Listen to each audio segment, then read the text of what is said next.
A Guten Erev Shabbos. When we read through the portions of Genesis, Bereshit, sometimes it's more relevant to us, sometimes less. Sometimes it's hard to imagine ourselves in that situation. Sometimes, like sibling rivalry, maybe a bit more relatable. But when it comes to food, we can all relate. You had me at the apple. Now, what could be more delicious than forbidden fruit? That's a question we dealt with in the first portion of the year, in the Garden of Eden with Adam and Eve and Bereshit. Sarah and Abraham serving the three travelers through the desert tongue with butter. Is that even allowed?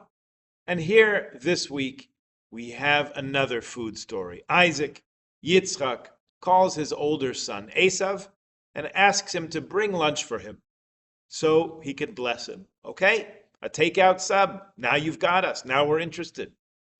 In fact, before that incident of lunch, this portion of Toldos, opens with another food-based incident. Esav was coming in from a day in the field, hunting, as he did, and his brother Yaakov, they were twins, although they were quite different in temperament, had a pot of lentil stew going on the fire.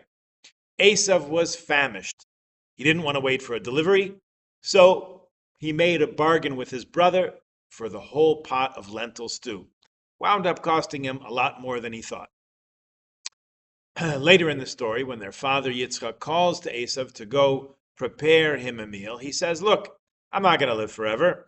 Why don't you go get your gear, hunt some fresh meat for your old dad, and bring it back and cook it just the way I like it. I'll eat it.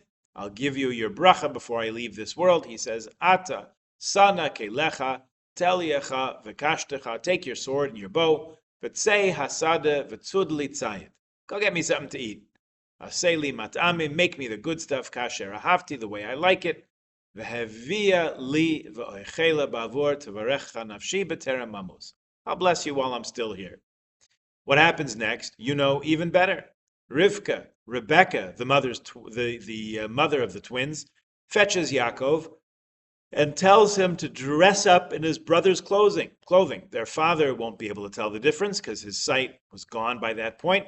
She would prepare the meat like Yitzchak liked, and Yaakov would go in and get the bracha instead of his older brother.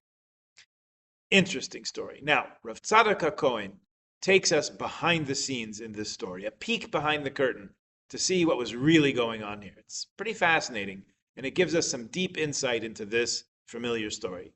Rav Tzadok was Rav Tzadok Rabinowitz. He lived in Lublin, a major Jewish city in Poland, and he passed away in the late summer of 1900. His books are quite popular with the yeshiva crowd in our times. Rav Tzadok asks this question: what part of the deception did Rivka think would be the hard part? We might think that the costume, dressing up, was the hard part. Fact is, the father Isaac didn't see all that well, but still, getting Yaakov to behave like he was Esav, a hunter, a man of the field, a tough guy, was going to be an uphill climb. He put on goat skin so he'd seem all rough and ruddy and hairy and so on. She tried to make him smell and seem like his older brother, but she must have forgot how to coach him on the speech, because that's where the father picked up the difference. He said, "How did you get this food so fast?" He answered, "Baruch Hashem, thank God, Hashem helped me." He spoke like a yeshiva bacher, not a hunter. That's where the father got suspicious and said, "Hey, who are you? Which son are you?" He tried to feel him and smell him to see which son this one really was. He says, "Your hands are Esav's, but your voice is Yaakov's." Rav Tzadok said, that wasn't the hard part. The hard part was the food that Isaac liked. The opening of the parsha says, Isaac loved Esav, kitzayed befiv, because he brought him food. What dad doesn't like when his kids grill him a burger? The Zohar translates tzayed befiv. He was hunting with his mouth. He was asking questions. That's why Isaac loved it. But that's the Zohar. The common understanding is that Isaac, like the rest of us, appreciated a good corned beef sandwich, and Esav knew how to get it for him. When Yitzchak calls to his son Esav, it says, "Take your gear and go out, get me some meat, I'll eat it, I'll bless you." Tzei hasada, go out to the field, v'tzuda li tzayid, hunt some meat for me. That's what you hear in the parsha, but that's not exactly what the Torah says. In the Torah, it's written tzayid with a hey at the end, that to our accounting, doesn't belong there. We don't pronounce it. We pronounce the word as if it did not have a hey at the end. Tzayit, game, go get me some meat. Rav Tzadok draws on a principle of analyzing Torah from the Arizal, Rabbi Isaac Luria. Wherever there's a hey, or a yud, or a vav, that appears in the Torah, apparently out of place, or apparently for no reason that we can discern, or we don't pronounce it, we are clued in that something deeper is going on here. Note that those are the letters that make up God's name. God's name is spelled with a yud, and then a hey, and then there's a vav, and then a second hey. Whenever this happens, it's telling us that God is directly involved in this moment of this thing in a special and unique and elevated way, different than any other situation. So Tzadok explains in our parsha, Isaac's request was not just a pastrami on rye. His request was for a meal accompanied by the divine presence, the Shekhinah. That's what that hey is doing there. Unvocalized, we don't say it, but it's present to let everybody know what's really going on.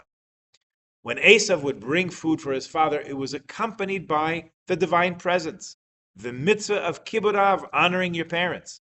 So now Rivka was really challenged. Dressing Yaakov up like a hunter wasn't going to be the hard part. The hard part would be bringing lunch, but not just any lunch, lunch with a side order of divine presence, of Shekhinah. The Gemara in Shabbos, there's a story about Rabbi Yeshua ben Hanania, who once hosted as his Shabbos guest the Emperor of Rome, the Caesar. Caesar asked him, this is delicious. What is the secret ingredient? This food tastes like nothing else I've ever eaten. Could I have some of the secret spice and take it with me? Rabbi Yeshua had to tell him there was a special spice, but it didn't come in a bottle, didn't come in an envelope or a packet. There was nothing he could give him. What was so special? It was the taste of food prepared in honor of Shabbat.